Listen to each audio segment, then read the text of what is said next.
The sleet came sideways off Lake Michigan and hit like needles. Esme had lost the heel of her right boot somewhere on Wabash, and now every other step sent a jolt of cold concrete shooting up through the ball of her foot. She didn't slow down. She couldn't. The two men behind her hadn't broken their pace in 6 blocks. They weren't running because they didn't need to. They had radios. They had every door on this street already covered. She turned hard onto a side street and nearly went down on a patch of black ice. Her palm caught a lamppost. The metal burned cold straight through her glove. Ahead, a brass plate mounted beside a dark door read, the meridian in letters so small they were almost apologetic, a private dining club.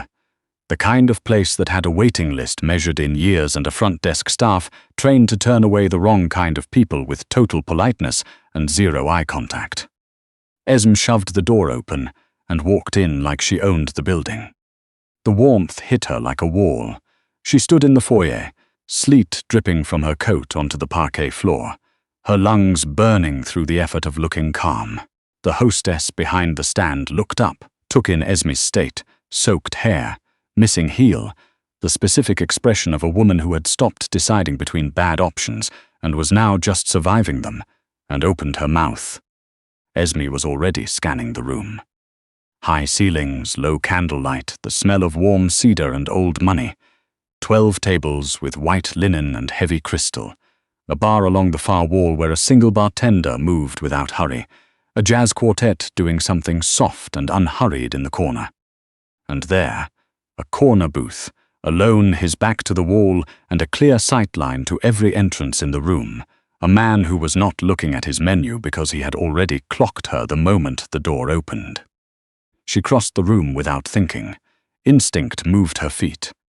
She slid into the booth across from him, reached over the narrow table, and gripped the lapel of his jacket. The fabric was charcoal wool, smooth and dry, warm from his body. "Please," she said. Her voice came out steadier than she had any right to, just for a few minutes. "Pretend you know my name." He looked at her. The eyes were dark and very still. Not the stillness of a man who was calm, the stillness of a man who was always calculating, and right now was calculating very fast. He glanced once, briefly, almost imperceptibly, past her left shoulder toward the entrance. Something in his face shifted into a decision. "Move to my side of the table," he said. His voice was low, a sound the room absorbed rather than echoed. Esme moved. The moment she settled beside him, his arm came around her shoulders, heavy, deliberate. His hand pressed her gently but firmly into the crook of his shoulder, angling her face away from the door. She smelled cedar and something underneath it, faint like stone after rain. She heard footsteps coming to a stop behind her. "Sir," rough voice, the kind that had spent years learning how to sound dangerous in small spaces. "We're looking for a woman, just came through your door. Brown coat, dark hair." The man beside Esme did not react. He let a full 3 seconds pass. Then he reached for his glass, drank, and set it down with the unhurried precision of someone who had never been rushed by anyone. He turned his head. Esme watched the enforcer's face in the mirrored panel across the room, watched the arrogance go out of it like a light. The name came out with no air left in it. The man beside her, Quaid, said nothing. He looked at the enforcer the way you look at a problem you've already decided how to solve and are simply waiting for it to arrange itself. We weren't aware this was a throat clearing. It's a misunderstanding. Our apologies, Mr. Quaid." "You're dripping on the table," Quaid said. The two men turned and left. The mahogany door swung shut behind them with a sound like a period at the end of a sentence. The jazz quartet picked their tempo back up. The bartender resumed polishing a glass. The dining room exhaled. Esme sat very still and let the adrenaline crash move through her in waves. She peeled her hands from his lapel. "Thank you," she said. "I'll go now." His hand moved faster than she tracked, fingers closing around her wrist, not hard, just definitive. "Sit," I said. And I said sit. He released her wrist but held her with the weight of his attention instead. Crain's men don't give up because a door closes. There are 2 of them standing at the intersection right now. They're patient. They've done this before. He picked up his glass again. You haven't. Esme sat back against the leather. He was right. She could feel it. The specific, suffocating certainty of someone who knew they were still being hunted, just not actively enough to see it yet. You work for Crain, Quaid said. Not a question. I work in maritime insurance. Forensic audit. She kept her hands flat on her thighs. I had a Crain logistic account. Had. Past tense, as of about 3 hours ago. She stared at the candle between them. I found something in their claim structure. My supervisor found out I found it. He called Crain before he called me. She swallowed. I was out of the building before they reached my floor. What did you find? She looked at him. She took in the scar through his left eyebrow, the second one at the hinge of his jaw. Not decorative, not the kind you got from being careless, the kind you accumulated from being in the right rooms at the worst possible moments. She took in the absolute absence of surprise on his face. You know what I found, she said, or you already know there's something to find. The quiet that followed was its own kind of answer. Tell me anyway, he said. The car was sealed against the world outside like a vault. Esme sat pressed against the far door, watching the city slide past in sheets of grey sleet and smeared neon. She had given him the outline in the lounge. 4 years of inflated maritime claims, 3 shell-holding companies, offshore accounts she had followed backward through a settlement ledger until she hit the bottom and found Arthur Crain's name in a payment manifest for a Port Authority official she recognized from the news. Quaid sat 3 feet away. He was typing something on his phone with the focused, unhurried concentration of a man who had never rushed anything in his life. His driver, a quiet man named Sev, who had appeared at the rear curb the moment they stepped out of the club's side entrance, kept his eyes on the road and asked no questions. Esme's right foot throbbed where the broken boot sole had let the wet concrete bite through. She pressed it against the floor mat to keep the cut from bleeding and looked out at the city going dark around them. You're ruining the carpet, Quaid said, without looking up from his phone. I'll manage. She pulled her knee to her chest. Sorry. He locked his phone and slid it into his jacket. His eyes moved to her face with the same quality of attention she'd felt in the booth. Not invasive, just thorough, like a man taking inventory. You said you memorized the routing numbers. Yes. Not approximately. When I say I memorized something, I mean exactly that. She met his gaze. I spent 7 years finding pennies other people lost on purpose. Numbers are what I do. The submission window exploit. You said Crain's people coordinated with a compliance officer. With my supervisor, Andrew Feltz. The name tasted ugly in her mouth. He's been logging the overnight batch windows as system maintenance since 2021. It creates a gap in the compliance audit trail between 2 and 4 in the morning on specific dates. Crain's IT team pushes the inflated claim submissions during that window. By the time anyone's looking, they read as standard settlement disbursements. Quaid was quiet for a moment. My people spent 14 months trying to penetrate Crain's financial layer, he said. His voice was flat, reporting a fact. Professional encryption on the account infrastructure. We couldn't get past it. The encryption isn't on the accounts, Esme said. You were looking at the destination. The vulnerability is in the submission interface.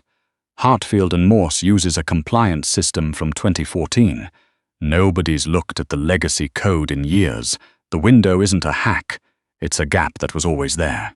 Feltz just knew where it was. The car moved north. The buildings thinned out, grew larger, fell farther apart. Quaid looked out the window for a long moment. Esme Cobb, he said. Grew up in Cicero. Accounting scholarship to U of I Freelison contracting since 2017 because you kept finding things that full-time firms would rather not find. She went still. You knew who I was before I said anything. I knew who you were the moment I put you in this car. I sent a description to my network as we walked out of the club. A pause. Crain Logistics has a regional subsidiary that operated out of Cicero for 9 years. Your mother worked dispatch for a freight company that ran contracts under that subsidiary until the company restructured. Esme looked at the window, at her own reflection thin and pale against the dark. She didn't know, Esme said. Neither did I until 2 months ago when I saw the parent company name in the Hartfield and Morse files and felt this. She stopped. Stupid. I felt stupid. You felt angry, Quaid said. She didn't answer. She didn't need to. The house sat behind a gate that opened on approach, up a long drive lined with bare oaks that knocked against each other in the wind, dark stone and glass, built like it had grown from the lakeshore rather than been placed there. Inside, a woman named Elspeth, who had the careful, neutral face of someone who had seen everything and filed it away without comment, took Esme's coat, directed her upstairs, and left clean clothes folded on the bed of a room with floor-length windows facing the frozen lake. Esme showered until the hot water ran out. She sat on the edge of the tub and counted to 4 minutes while she cried, because 4 minutes was what she could afford, and then she was done. She got up, dried off, dressed in the sweats and the oversized pullover that smelled faintly of cedar, and wrapped her foot with gauze from the kit on the nightstand. She sat on the edge of the mattress and looked at the door. Sleep was impossible. She had been running numbers in the back of her mind since the moment she'd spotted the discrepancy in the Crain account. 47 claims over 4 years, 3 primary shells, 2 secondaries feeding a dormant Cayman holding company, and she couldn't stop now any more than she could have stopped mid-column. She got up, walked into the hall. She found him in the kitchen. It wasn't the kitchen she'd expected. The rest of the house was all architectural restraint and curated silence, the kind of rooms designed to communicate the weight of money without trying. But the kitchen had worn wood countertops and copper pots hung from a ceiling rack and a window over the sink that looked out at the dark tree line and, beyond it, the barely visible grey surface of the frozen lake. Quaid was at the kitchen table with a handwritten ledger open in front of him, not eating, just reading a column of figures with the patient attention of a man who trusted nothing he hadn't verified himself. A cup of coffee sat cold at his elbow. He looked up when she appeared in the doorway. "Can't sleep," she said. "Neither can I." He closed the ledger. There was already a second mug on the table. He filled it from a carafe without asking and pushed it across the wood to her.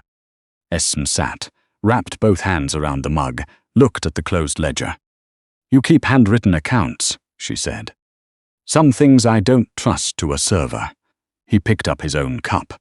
In the kitchen light, without the jacket and the public-facing stillness of the dining room, he looked different, not softer. The exhaustion was there in the set of his mouth, in the way he held his shoulders like a man who had been carrying weight for long enough that he'd stopped noticing it. But present, like a person rather than a position. The ones that matter most, I audit them myself, every week. You audit your own ledgers. Every week, his eyes met hers. I grew up counting money that wasn't mine yet, watching it move in directions it wasn't supposed to. You learn to track it yourself, or you lose it, or someone else loses it for you and calls it a coincidence. She turned the mug slowly. "You already know how I grew up." "I know the facts of it." He said it without apology. "I don't pretend that's the same thing." Esme looked out the window at the dark and the ice. "Crain's subsidiary moved freight through Cicero for 9 years, she said. "My mother dispatched for one of their carrier contractors for 6 of those years.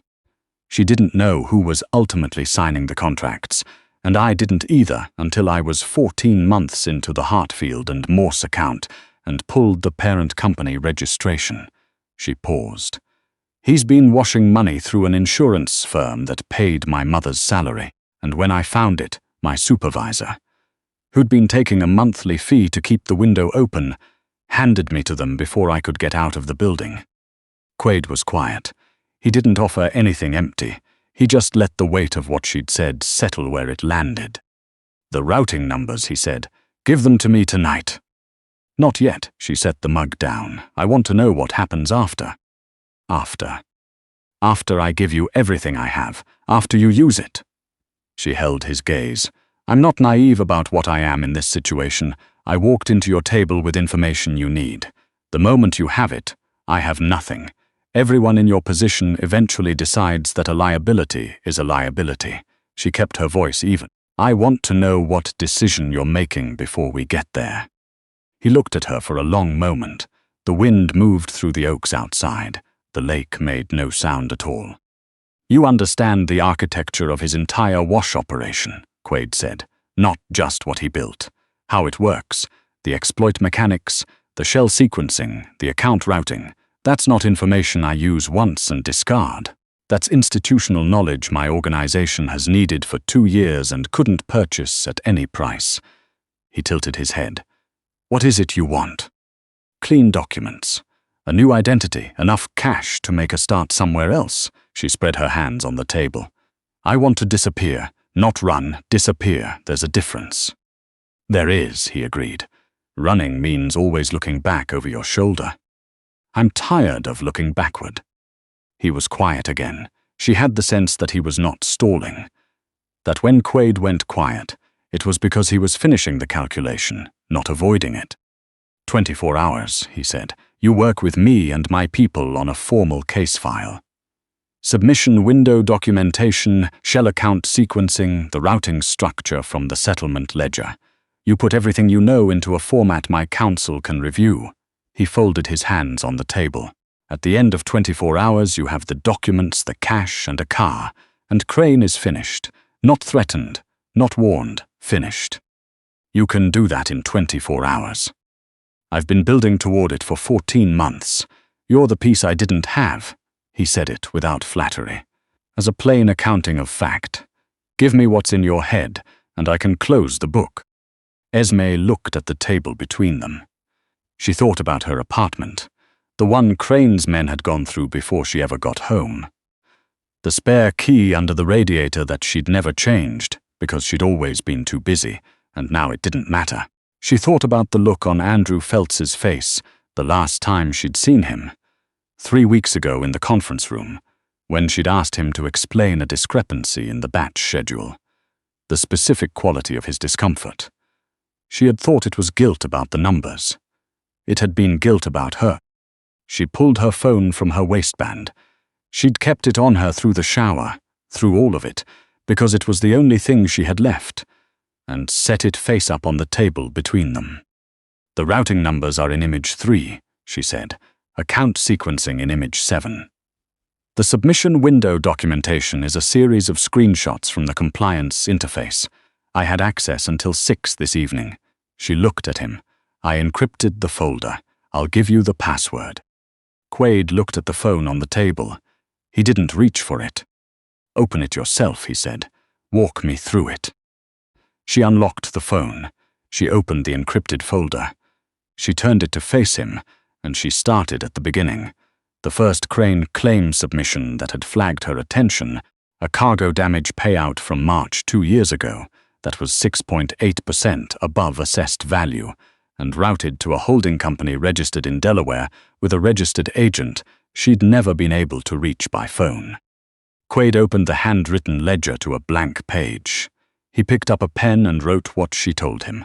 He didn't type it, didn't photograph it, didn't hand it to anyone. He wrote it himself, in the same careful hand she'd seen tracing his own accounts earlier, and he didn't stop until she'd given him the last routing number and the 6-digit compliance window code that Andrew Feltz had provided to Crain's IT department to keep the overnight batch flags from triggering. When she finished, the page was full. The kitchen was very quiet. Outside, the sleet had stopped. Through the window over the sink, the first thin grey light of pre-dawn was beginning to separate the tree line from the sky. Quaid looked at what he'd written. Then he looked at her. You built his financial infrastructure, he said. Not an accusation.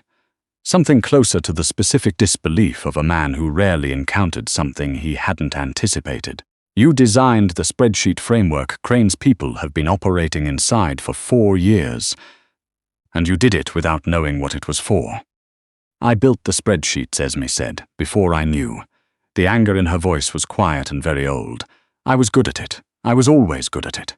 and they gave me the work because they knew it, and they paid me the minimum they could offer someone they knew they needed, and they counted on me not looking too carefully at the bigger picture. She met his eyes. I looked. He closed the ledger. In the pale early light of the kitchen, with a page full of numbers that would cost a man everything he'd spent 14 years building, Quaid looked at her the way you look at something you've been searching for in the wrong place for a long time. "Get a few hours of sleep," he said. "My people will be here at 9. Esme stood. She picked up her phone. Quaid. He looked up. "When it's done," she said, "I want to know it's actually done. Not a phone call, not someone's word. I want to see the confirmation before I get in the car." He held her gaze. "Fair," he said. She walked back up the stairs. The lake was coming into full view through the tall windows as the sky lightened, grey and flat and finally still, the ice holding the surface without a ripple. She closed the bedroom door and sat on the edge of the mattress and let herself breathe. Somewhere across the city, Crain's men were watching airports, bus stations, the apartment she'd left behind. They were watching for a woman who was running. They were not watching for a woman who had stopped. By the time the distinction registered, there would be nothing left to protect. 26 hours later, not 24, because these things never move on schedule, but close, Esme Cobb walked out of a different door than the one she'd come in through. The documents were in the bag Elspeth had packed for her. The cash was in an envelope she'd folded once and put in her coat pocket. Outside, Sev was waiting at the curb with the engine running. Before she got in the car, Quaid's phone had rung. He'd listened for 45 seconds, and then he'd held the screen out to her without a word. A single line of text from one of his council contacts. Crain Logistics accounts frozen pending arbitration review. Principals unreachable. Esme had read it twice. She had handed the phone back. "That's enough," she said. It was. She got in the car and didn't look at the house as they pulled away. Some exits didn't need a last look. They just needed to happen. Esme Cobb had walked into a private dining room looking for 3 minutes of cover and a stranger willing to lie for her. She had walked out of it, eventually, carefully, on her own terms, with a new name, a clear road, and the particular bone-deep satisfaction of a woman who had been counted wrong for years and had finally, quietly, made the count come out right. Was it the right call? Trusting a man like Quaid when there were no other options on the table, or did she survive it only by becoming exactly what Crain had always been? Someone who uses what they know to take what they want. We want to hear what you think. Drop your take in the comments below. And if you're here for more stories about women who refuse to stay buried, subscribe to Mafia Passion Stories. There's more coming, and none of it goes the way you expect.